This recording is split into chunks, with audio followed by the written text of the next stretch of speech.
नमस्कार, रोम रोम, सत श्री अकाल, गुड इवनिंग। तो देखो भाई, आरएस के भावी आरएस के अधिकारियों, जब आरएस की तैयारी करने की सोचते हो तो मैं मोबाइल भी साइलेंट करना पड़ता है जब आरएस की तैयारी की व्यक्ति सोचता है। पहली बात तो आरएस की तैयारी से पहले आरएस का सिलेबस भी ध्यान में होना चाहिए, पूरा ध्यान में होना चाहिए। क्या क्या टॉपिक लगते हैं, अभी हम प्री का काम चल रहा है। अभी मैंने कहा था कि ज्योग्राफी का आपके पास रजिस्टर होना चाहिए। ज्योग्राफी में समझाने वाली चीजें नहीं है, नोट्स बना लो, यही पर्याप्त है। मैं आपके नोट्स बनवा दूंगा जो जो टॉपिक लग रहे हैं। यानी ज्योग्राफी, राजस्थान की ज्योग्राफी पूरी डाल रखी है मैंने। दोबारा देख ला, राजस्थान का कुछ नहीं बचा, यूट्यूब पे सब सब पड़ा है। देखो, हमारे विश्व और भारत का भूगोल पढ़ना है। विश्व के भूगोल के कौन कौन से टॉपिक लगते हैं? पहला टॉपिक लगता है पर्वत, पठार, मैदान व मरुस्थल। पहला टॉपिक ये लगता है, ठीक है। दूसरा टॉपिक है प्रमुख नदियां और जिले विश्व की। तीसरा है कृषि के प्रकार विश्व के, हो सकता है कभी पढ़े ही नहीं होंगे। फिर प्रमुख औद्योगिक प्रदेश, फिर पर्यावरणीय मुद्दे। यानी 1, 2, 3, 4 और 5वां टॉपिक। मुश्किल से 7 वीडियो में आपका ये टॉपिक कंप्लीट हो जाएगा, ठीक है। हमने टारगेट लिया पूरे महीने का कि ज्योग्राफी में पूरे महीने में आपको ज्योग्राफी तो एक दो दिन से वीडियो डालेंगे तो भी हो जाएगा। ज्योग्राफी पूरी तैयार करनी है इस महीने में। फिर है भारत का भूगोल। पूरी भारत की भूगोल मैंने करवा रखी है। तुम्हें विश्वास नहीं हो रहा मेरी बात पे तो प्ले लिस्ट जाके देख लो। लेकिन फिर भी मैं इन टॉपिक्स को दोबारा करवाने की कोशिश करूंगा ताकि आपकी तैयारी अच्छी हो जाए। यानी भारत की भूगोल की ये सारे टॉपिक कराऊंगा। अब तुम इन टॉपिकों में ऐसी उम्मीद मत करना कि सर पहले जैसी क्लास नहीं आ रही है, रोमांटिक क्लास नहीं, यहाँ कोई प्रेम कहानी नहीं चल रही है जो रोमांटिक क्लास आएगी। आप आरएस की तैयारी कर रहे हो, थोड़ा बहुत सीरियस भी हुआ करो। बाकी हमें तो कोई फर्क नहीं पड़ेगा, लेकिन अब मैदान और मरुस्थल में कहां से प्रेम कहानी लाऊं? सहारा मरुस्थल में कौन सी प्रेमिका को ले जाऊं मैं? कौन सी शायरी लेके आऊं वहां? ये चीजें पढ़नी है, याद करनी है। साथ साथ में याद करते रहो, साथ साथ में पढ़ते रहो। और जिसको नहीं पता है, जो नया रजिस्टर ले आया है, अगर जो कहना मानता है वो अच्छा बच्चा है। अच्छे बच्चे कभी जिद नहीं करते, अच्छे बच्चे कहना मानते हैं। जो अच्छा बच्चा है वो सबसे ऊपर इसको, जो भी नया रजिस्टर ज्योग्राफी का लाया, स्क्रीनशॉट लेगा, विश्व भारत का भूगोल हेडिंग डालेगा, ये टॉपिक लिखेगा एक एक कि इस रजिस्टर में मुझे ये टॉपिक तैयार करने हैं जो आपके आदरणीय श्री श्री 1008 सुभाष जी सर करवाएंगे। इसीलिए आराम से करवाऊंगा और इन्हीं के अंदर से मिलेगा। अगर इससे बाहर आया तो किसी के बाप को नहीं आएगा, ये भी गारंटी देता हूं मैं। तू बड़ी गारंटी देने लगे आजकल यार। अरे तो बाहर से आया यार, इतना बता देंगे। तो ये टॉपिक लिखोगे आप। पहला हमारा टॉपिक हो रहा है प्रमुख स्थलाकृति पर्वत, पठार एवं मैदान। ये टॉपिक है जो हम 2 टॉपिक्स के अंदर कंप्लीट करेंगे, 2-2 साथ में, क्योंकि थोड़ा बोरिंग भी टॉपिक है ये। लेकिन नौकरी बोरिंग नहीं है, नौकरी बड़ी इंटरेस्टिंग है। तो फिर इंटरेस्टिंग नौकरी के लिए 2 महीने की बोरिंग तो चलती है भाई। क्या हो गया रे तेरे? अरे क्यों नहीं निकल रहा है? निकल गया क्या? ठीक है, हेडिंग डालो। देखो, बात को समझो, बात को पकड़ो। सबसे नीचे जहां आप रहते हो उसे बच्चों मैदान कहा जाता है। कह करे नहीं तू आ मैदान में, मैं तन देख लूंगा। कभी यहां सुने हो गया आ पहाड़ी पर मैं तन देख लूंगा? क्यों? क्योंकि आणु ही मैदान के ऊपर है, क्योंकि हम सब रहते ही मैदान के ऊपर है। जब मैदान का थोड़ा सा भाग ऊपर उठ जाता है तो उसे हम पठार बोलते हैं, और जब पठार का थोड़ा सा भाग और ऊपर उठ जाता है तो उसे पहाड़ियां बोलते हैं। ठीक है गे? मेरे तो फोन आना चालू हो गया। समझा गए थे बात ने? यानी मैदान जहां हम रहते हैं, नदी द्वारा बनाया गया ये, यानी जिन्हें इंग्लिश में कहा जाता है प्लेन्स। पूरी इंग्लिश मुझे नहीं आती लेकिन फिर भी थोड़ी थोड़ी मैं बता दूंगा। फिर मैदान थोड़ा ऊपर उठता है, इसे हम पठार बोलते हैं। जब पठार थोड़ा ऊपर उठता है उसे पहाड़ियां बोलते हैं, फिर पर्वत हो गए। हमारे ये तीनों ही लग रहे हैं, हमारे मैदान भी लगता है, पठार भी लगता है, पर्वत भी लगता है। कौन सा? विश्व का, राजस्थान का नहीं है, भारत का नहीं, विश्व का। राजस्थान का तो पूरा लगता है, भारत का लगता है ये। अब सबसे पहले आप हेडिंग डालोगे, साथ साथ में डालते जाना ताकि समस्या न आए। सबसे पहले हेडिंग डालोगे आप क्या? मैदान। मैदान जिन्हें इंग्लिश में कहते हैं प्लेन्स। प्लेन्स, ठीक है। एरिया, एरिया ना बोल रहे हो। भूपटल पर ये द्वितीय श्रेणी के उच्चावच मैदान होते हैं। श्रेणियां जिन्हें बांटी गई है, और सागर तल से नीचे भी होते हैं। मैदान जरूरी नहीं है कि भूमि के ऊपर हो, मैदान नीचे भी हो सकता है। सर बड़ी बात करिए, मैदान नीचे, भूमि के नीचे मैदान। मैदान है जॉर्डन नदी की घाटी के तथा होलैंड के तटीय जो क्षेत्र है वो नीचे के उदाहरण भी है। और ऊंचाई देखें तो लगभग 150 मीटर के लगभग मैदान जो होता है, एवरेज इतना। फिर 500 से ऊपर पहाड़ आ जाते हैं, फिर पर्वत आ जाते हैं, ठीक है। अब मैदानों के एक प्रकार है, आपके एग्जाम में मैदान दिए इसका मतलब मुख्य कोई न कोई मैदान पूछेगा, लेकिन मैदान कैसे बनते हैं, पहाड़ियां कैसे बनते हैं, पर्वत कैसे बनते हैं, इनके भी प्रकारों, मैदान के भी बहुत सारे प्रकार है। जैसे डेल्टा का जो मैदान है वो नदी द्वारा बनाए गए, गंगा नदी बहाई वो एक मैदान है। कई बार जैसे हिमालय से नदियां निकलती है, जहां खादर बांगर जलोढ़ सुना है ना, वो भी एक मैदान बना दिया नदियां। कई बार जो बर्फ जो है वो आगे ले जाके इसके एक और मैदान बनाए, कई झीलों द्वारा। यानी मैदान के प्रकार है, सिर्फ नाम ले रहा हूं, आपको याद करने की इनको जरूरत नहीं है। पटल विरूपणी मैदान, अगर आप लिखना चाहो तो शॉर्ट में लिख भी सकते हो, लेकिन इन पे हम चर्चा ज्यादा नहीं, हम सीधे विश्व के मैदान देखेंगे। पटल विरूपणी मैदान, अपर्दनात्मक मैदान जो अपर्दन से बने हो, नदी द्वारा निर्मित मैदान, निक्षेप द्वारा बने मैदान, नदी निक्षेपित मैदान, गिरिपद जलोढ़, गिरिपद जलोढ़ घातर बांगर, बाढ़ मैदान, बाढ़ भी कई जगह के नया मैदान बना देती है, डेल्टा मैदान और झीलीकृत मैदान। ये मैदान, और लावा मैदान भी है, लावा से धीरे धीरे करके एक मैदान बन जाता है, लावाकृत मैदान भी है। ये मुख्यतः अपने मैदान है। अब हम बात करेंगे विश्व के प्रमुख मैदान। क्या बात करेंगे सर? विश्व के प्रमुख मैदान। मैदान में घास के मैदान भी चर्चा करेंगे, सीधे मैदानों की भी चर्चा करेंगे, ठीक है सर? ठीक है, कर दो चर्चा। एक मिनट, आप एक मिनट, क्या हो रहा है? ये क्या है? ये क्या है? कुछ नहीं हो रहा, ठीक है। एक चीज मैं आपको और बताता हूं, मैदान पढ़ने से पहले, हम जब इनका डिटेल पढ़ेंगे उससे पहले मैं आपको शॉर्ट में एक चीज और बता देता हूं। सर आरएस की तैयारी करें, शॉर्ट में चलेंगे क्या? कई बार चलने में फायदा है। कुछ मैदानों को मैं आपको याद करवाता हूं, फिर उन्हें डिटेल से पढ़ेंगे। बच्चों मैप आपके पास होना चाहिए। ये उत्तरी अमेरिका है, लिखी जाओ क्या टावरो मन टावरो, अभी तक बोर्ड चलाना कौन सीखियो मैं थे, देखो थे, ठीक है। ये है आपका उत्तरी अमेरिका, ये है दक्षिणी अमेरिका, ये है अफ्रीका, ठीक है, और ये हो गया ऑस्ट्रेलिया, ये हो गया एशिया, ये हो गया ऊपर यूरोप। थोड़ा सा महाद्वीप का आपको जिसको नहीं पता है, जो बच्चा पहली बार पढ़ रहा है उसके लिए, बाकी सबको पता है, नॉर्मल चीज है। एक बार मैं यहां पर, कहा यहां पर एक मैदान बना देता हूं, ऐसे घास का एक मैदान, ठीक है, जिसका नाम है प्रेरीज। एक घास का मैदान है प्रेरीज। फिर मैं यहां वेनेजुएला है, यहां देश है, वहां पर एक मैदान और बना देता हूं। फिर उसके नीचे मेरी मर्जी एक मैदान और बना देता हूं। फिर मैं उसके नीचे एक मैदान और बना देता हूं। बाबूजी का राज है, 3 मैदान मैंने फिर बना दिए, घास के मैदान है। इसका नाम है लानोस। दोबारा मैं रिपीट मारूंगा, 2 बार मारूंगा, 3 बार मारूंगा। लानोस, काम्पोस, पंपोस। क्या बात है सर? यानी प्रेरी पंपो, यहां प्रेरीज है या पंपोस है। लानोस, कंपोस, प्रम्पोस, यह लागन कोई इंजेक्शन का प्रकार है। लानोस, काम्पोस, पंपोस, लानोस, काम्पोस, प्रम्पोस। सर के बोल रहे हो थे? ए तो मैं शॉर्ट में बता रही हूं, अभी तक तो मैं लागी ही कौन, बड़ोड़ी चीज तो अभी चालू ही कौन करी है बेटी का बापू। फिर अगर मैं थोड़ी सी बात और करूं तो मैं अटकर भी की बना सकूं, मेरी मर्जी है। सर क्या? यहां एक घास बना दिया मैंने, स्टेपीज, शॉर्ट में मैप में ध्यान रह जाए। और यहां एक बना दिया मैंने सवाना, सवाना घास के। यहां नीचे, नीचे का मतलब डाउन, यहां ऑस्ट्रेलिया में मैंने एक घास बना दिया जिसका नाम है डाउन्स। ये तो मैंने शॉर्ट में बताए हैं बच्चों, शॉर्ट में बताए हैं।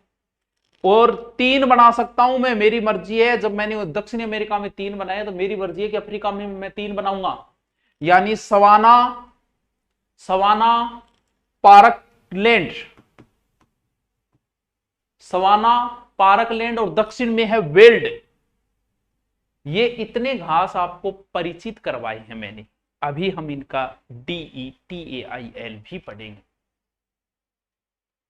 प्रेरीज, दक्षिण अमेरिका में आओ, लानोस, काम्पोस, पंपोस, लानोस, काम्पोस, पंपोस। फिर आ जाओ अफ्रीका महाद्वीप में, sauna, parkland, Wales, sauna, parkland और वेल्ड, स्वाना, पार्कलैंड और वेल्स। डाउन चले जाओ, डाउन्स, और यहां है स्टेपीज।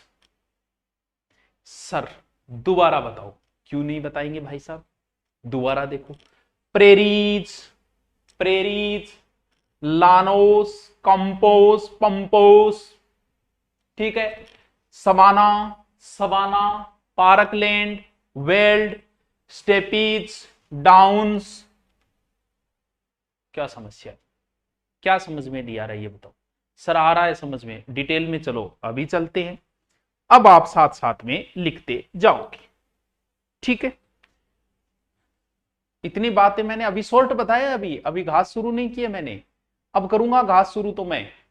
अब हेडिंग डालो विश्व के प्रमुख मैदान, ठीक है। हेडिंग डालो विश्व के प्रमुख मैदान। नंबर 1, नक्शे में बाद में बताऊंगा, पहले ऐसे बताऊंगा। हेडिंग डालो लाम्बोर्डी का मैदान।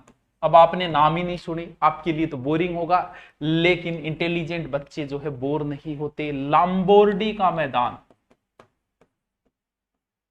लाम्बोर्डी का मैदान।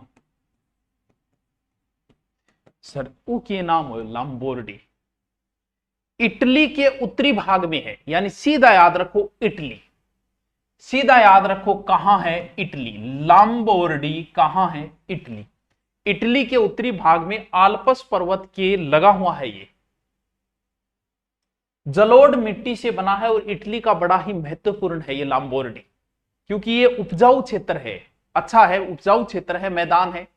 इटली की एक नदी है जिसे इटली की गंगा कहा जाता है, वो है पो कैंदी, पा कैंदी, यानी कौन सी नदी, पो नदी को इटली की गंगा कहती है, वो यहीं से बहती है लाम्बोर्डी के मैदान से।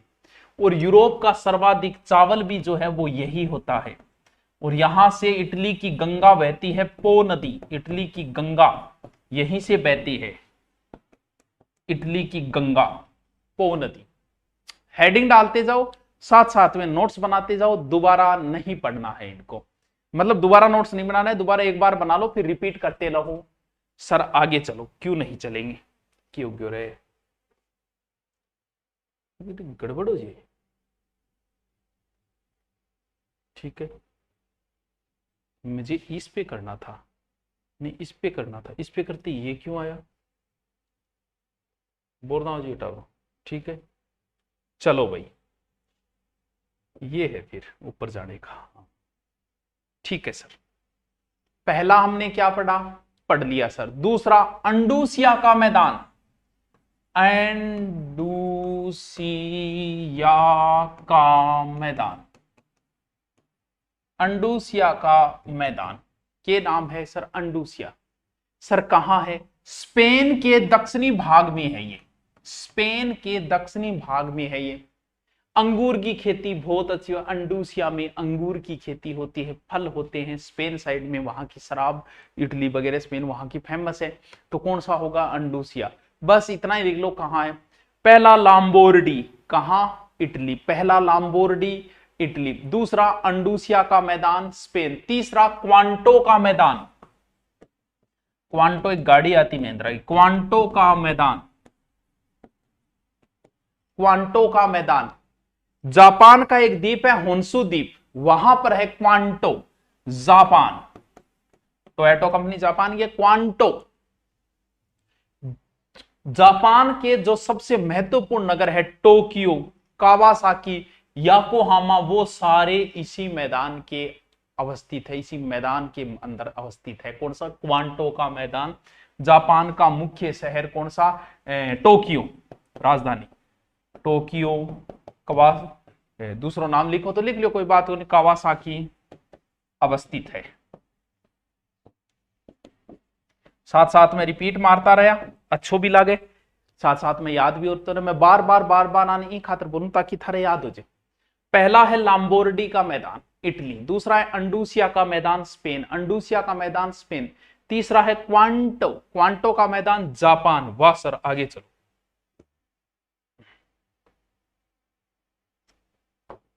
कौन सा आ जाओ, चौथो, किंकी या तोगची का मैदान, 4 नंबर है ना, किंकी या तोगची का मैदान। साथ साथ में टावरों लिखता जाइयो। सर ये कहा, ये भी वही है, जापान होन्सु द्वीप वही है, ये भी जापान के अंदर है। ये जापान का अच्छा बढ़िया औद्योगिक नगर है ये। किंकी व तोगची का मैदान, किंकी व तोगची। मंचूरियन, मंचूरियन नाम से कुछ पता चला, इन चिन चिन चा, मंचूरी, मंचूरियन, मंचूरियन का मैदान। इस नाम से कुछ पता चल रहा है सर? चल रहा है मंचिंग चांग चोंग टिंग टांग टोंग, चीन के उत्तर पूर्व में है ये। मंचूरियन का मैदान कहां है? चीन के अंदर है। ये जलोढ़ द्वारा बनाया गया मैदान है। लोह इस्पात उद्योग यहां बड़ा विकसित हुआ है। कौन सा? मंचूरियन। सर दोबारा बोलिए एक बार, बोल देंगे यार, की रुपया लगा। लाम्बोर्डी का मैदान कहां है? इटली का। अंडूसिया का मैदान कहां है? अंडूसिया का मैदान स्पेन। क्वांटो व किंग की दोनों जापान में है। क्वांटो व किंग की। मंचूरियन ये याद रहे जाओ, मनबेरो था चाइना ही चीज तो ये याद रहे। नेक्स्ट कितने नंबर? 6 नंबर। ये नॉर्मल मैदान है। आगे जो सबसे ज्यादा पूछे जाते हैं उष्ण और शीतोष्ण पूछे जाते हैं, वो अब भी करवा दूंगा। लुनारबोर का मैदान, लुनारबोर का मैदान सर ये कहां है? ऑस्ट्रेलिया के दक्षिणी भाग में। ट्रांस ऑस्ट्रेलियन रेलवे इसी से गुजरता है। कहां है? ऑस्ट्रेलिया। बस इतना ही लिख लो, क्योंकि जब आपको ये नहीं पता, ये नाम ही पहली बार सुने, उनके लिए तो इतना ही काफी है। बाकी मैदान की और कोई विशेष बात नहीं होती है, बस कौन सी जगह है इतना ही। ये तो मैंने 6 बताए आपको नॉर्मल, एकदम इजी। लाम्बोर्डी बार बार मैं इसलिए बोल रहा हूं ताकि जब पढ़ो तो याद आ जाए मेरी और याद रह जाए। लाम्बोर्डी का मैदान इटली, अंडूसिया का मैदान स्पेन, लाम्बोर्डी अंडूसिया, किंकी का मैदान जापान में, क्वांटो जापान में, मंचूरियन चीन में और लुनारबोर का मैदान ऑस्ट्रेलिया में। लेकिन प्रश्न जो आते हैं वो कैसे आते हैं? सर वही तो बताओ कैसे आते हैं। वो तो ऐसे आते हैं, आपसे पूछेगा शीतोष्ण व उष्ण कटिबंधीय घास के मैदान, यानी आपसे पूछेगा शीतोष्ण घास के मैदान और उष्ण घास के मैदान, ये ज्यादा पूछे जाते हैं। शीतोष्ण घास के मैदान कहां पाए जाएंगे? 30 से 40 डिग्री अक्षांशों के बीच में, यानी हम बीच में रेखा माने विषुवत रेखा, तो यहां से हो गई, ठीक है। 30 लगभग यहां मान लो, इनके और लगभग इनके बीच सॉरी बच्चों, 30 से 40 के बीच में शीतोष्ण घास के मैदान पाए जाएंगे। तो हेडिंग डालो शीतोष्ण घास के मैदान, हेडिंग डालो। मेरी तरफ क्या देख रहे हो? लिखो, नोट्स बनाओ। आरएस के लिए नोट्स ही जरूरी है आपके लिए, पढ़ना लिखना बाद की होती रहेगी। डबल कर लो स्पीड, कोई जरूरी नहीं है कि आप इतने टाइम में देखो, स्पीड डबल कर लो। अगर मेरी आवाज अच्छी आ रही है तो ट्रिपल कर लो, फोर्थ कर लो, लेकिन आपके लिए नोट्स अति आवश्यक है। आप आरएस का मतलब ये नहीं इसी भर्ती में मैं फाड़ दूं, बस तू तैयारी कर, इस नहीं तो अगली, अगली नहीं तो अगली, क्योंकि आरएस एक बहुत बड़ा सपना है। हर व्यक्ति का एक सपना होता है, समाज में आपका नाम होगा, तो इस वजह से हमें गहन तैयारी भी। पुलिस एक अलग चीज है कि इस बार ही मुझे करना है, कर, लेकिन इसमें थोड़ा समय लगता है, तो नोट्स बनाओ, अब नहीं तो अगली काम आएंगे आपके। शीतोष्ण घास के मैदान कहां? 30 से 40, देखो शीतोष्ण घास के मैदान, हेडिंग डालो, 30 से 40 अक्षांशों के बीच है, जहां लगभग 25 से 75 सेंटीमीटर वर्षा होती है। ये घास बड़ी नम और पौष्टिक होती है, थे खुद भी या कोई नहीं देखता नीचे मुंडो करे घास को, इतनी पौष्टिक है। सबसे पहला है पंपास, कहां है? दक्षिणी अमेरिका में। घास का नाम है पंपास,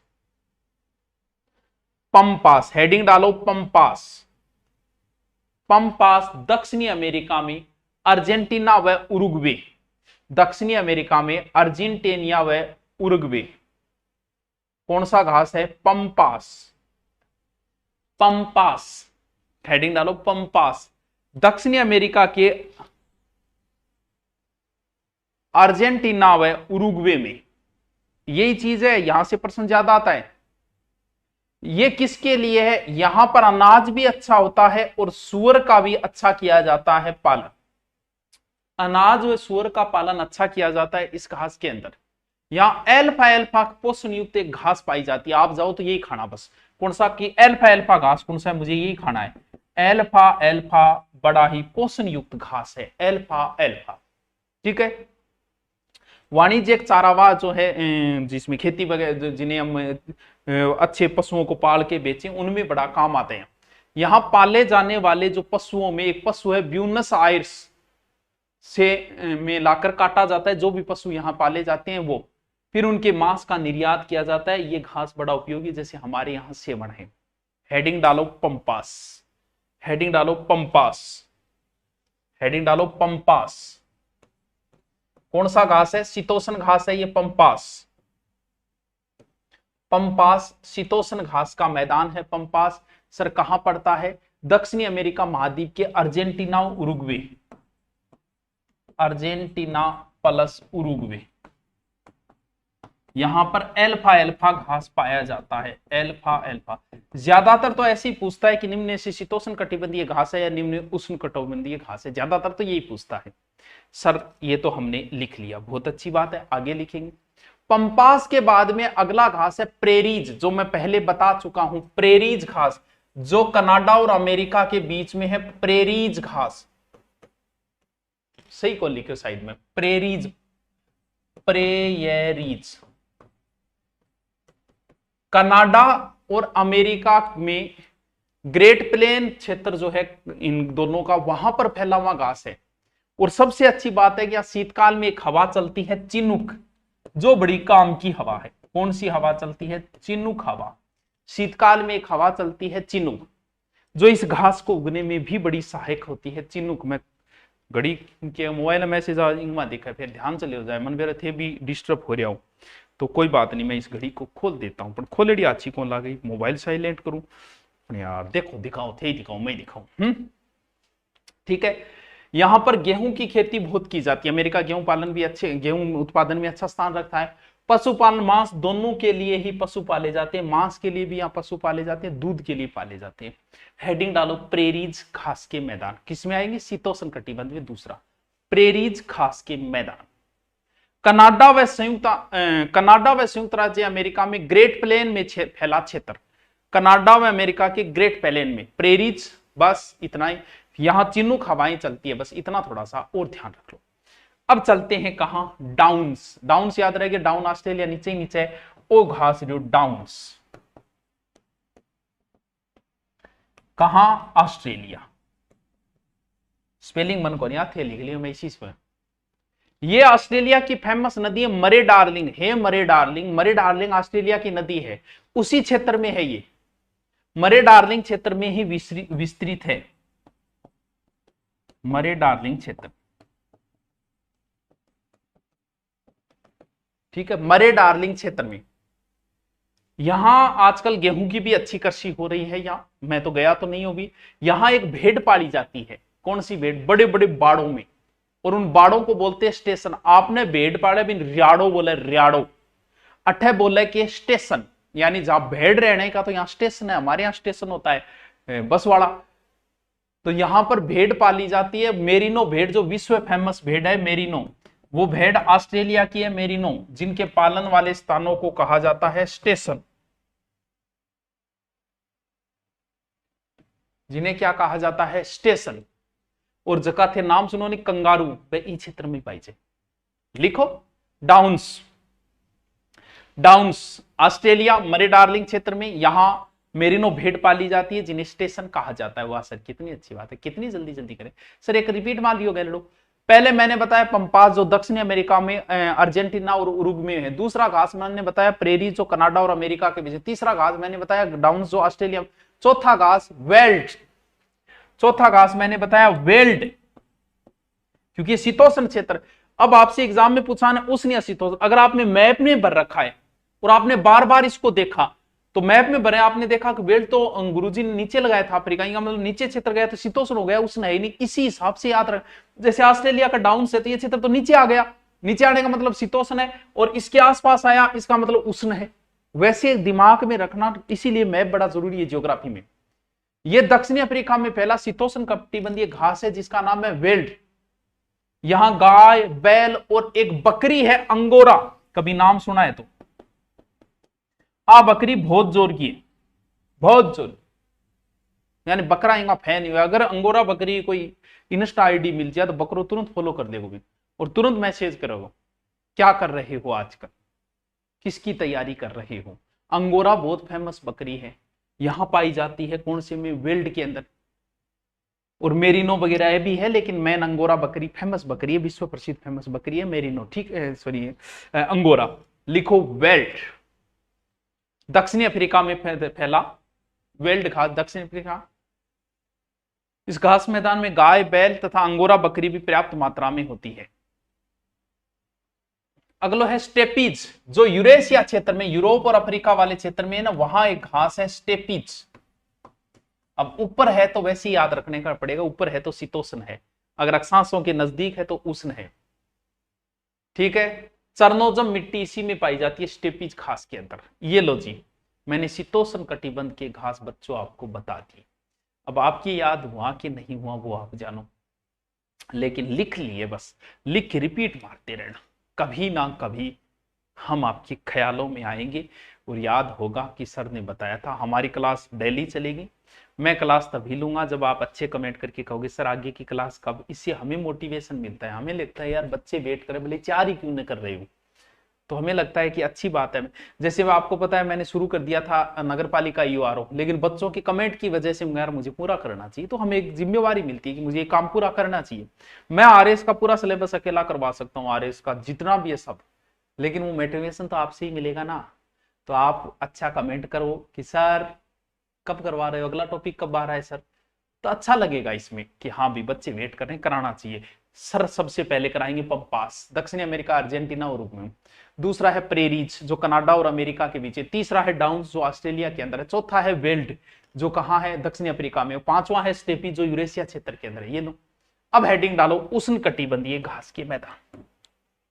ज्यादातर प्रश्न तो आज तक ऐसे ही पूछा है, निम्न में से उष्ण है, निम्न में से शीतोष्ण घास का मैदान है, लेकिन आप आरएस की तैयारी करो थोड़ा अच्छा। हेडिंग डालो, उष्ण कटिबंधीय घास के मैदान, उष्ण कटिबंधीय घास के मैदान, उष्ण कटिबंधीय घास के मैदान, उष्ण कटिबंधीय घास के मैदान।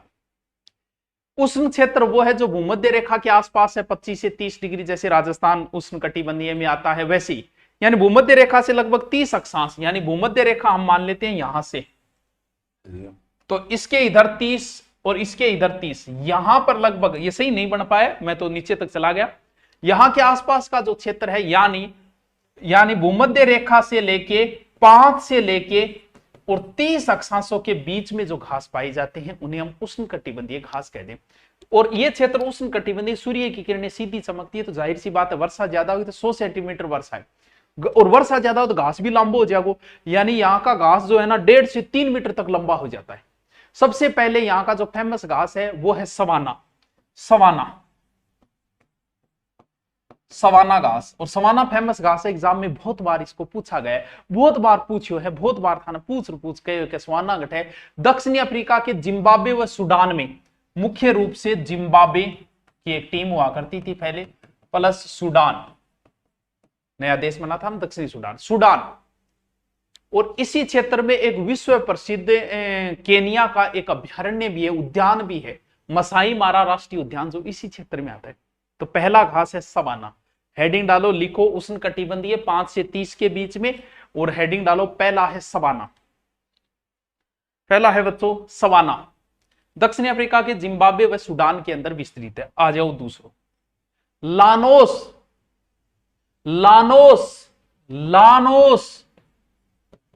ये है वेनेजुएला के अंदर, दक्षिण अफ्रीका के वेनेजुएला के अंदर उष्ण कटिबंधीय घास का मैदान है। ओरिनिको नदी यहीं से बहती है। बताना विश्व का सबसे ऊंचा जलप्रपात जो है एंजिल जलप्रपात किस नदी पे है। ज्योग्राफी का अच्छा नॉलेज हो तो बताना, मुझे भी पता चले। ओरिनिको नदी का क्षेत्र जो है बेसिन है वो यहीं पे फैला हुआ है वेनेजुएला। अगला है ब्राजील के अंदर जिसका नाम है कंपोस, अगला घास है कंपोस, 3 मैंने पहले बताए थे ना कंपोस, ये ब्राजील के दक्षिणी भाग में है। ब्राजील कौन सा है, उष्ण कटिबंधीय। और फिर है पार्कलैंड, नाम तो सुना ही होगा, पार्कलैंड, ये दक्षिणी अफ्रीका, सॉरी कहां बना दिया मैंने, पार्कलैंड यहां है, पार्कलैंड, सवाना, पार्कलैंड और वेल्स। पार्कलैंड ये दक्षिणी अफ्रीका के अंदर है, पार्कलैंड घास। ये लो जी टाबरो, घास टॉपिक कंप्लीट। सर एक बार रिपीट मार दो तो हमें अच्छा लगेगा। घास वो क्षेत्र होता है जो भूमि से लगभग 150 मीटर तक ऊंचा उठा हो। विश्व के प्रमुख मैदान है लाम्बोर्डी का मैदान इटली, लाम्बोर्डी का मैदान, अंडुसिया का मैदान स्पेन, अंडुसिया का मैदान क्वांटो और किंकी दोनों जापान के अंदर है, मंचूरियन मैदान चाइना के अंदर है, नुलारबोर का जो मैदान ऑस्ट्रेलिया। फिर आता है शीतोष्ण घास के मैदान जो 30 से 40 के बीच है, शीतोष्ण पंपास, पंपास दक्षिण अमेरिका में, अर्जेंटीना और उरुग्वे में, पंपास दक्षिण अर्जेंटीना और उरुग्वे में, प्रेरीज घास के मैदान कनाडा और इसके अंदर यूएसए के अंदर है, प्रेरीज घास के मैदान। डाउन्स घास जो है वो ऑस्ट्रेलिया के अंदर है, वेल्ड घास दक्षिण अफ्रीका के अंदर है। ये शीतोष्ण घास के मैदान है। एक स्टेपीज है वो यहां है, ये भी शीतोष्ण है। अगला आया उष्ण घास के मैदान, सवाना, लानोस, कंपोस और पार्कलैंड। सवाना, लानोस, कंपोस और पार्कलैंड ये कौन सी घास है? उष्ण कटिबंधीय। सवाना दक्षिण अफ्रीका, जिम्बाब्वे और सूडान के अंदर है। लानोस उष्ण कटिबंधीय घास के मैदान जो वेनेजुएला के अंदर है। लानोस, कंपोस ब्राजील के अंदर है और पार्कलैंड दक्षिण अफ्रीका। ये लो बच्चों, मिनट में काम पूरा कर दिया। नमस्कार, सत श्री अकाल। कमेंट करके बताना कैसा रहा। आरएस और एसआई दोनों में ही ये टॉपिक लगता है। Thank you.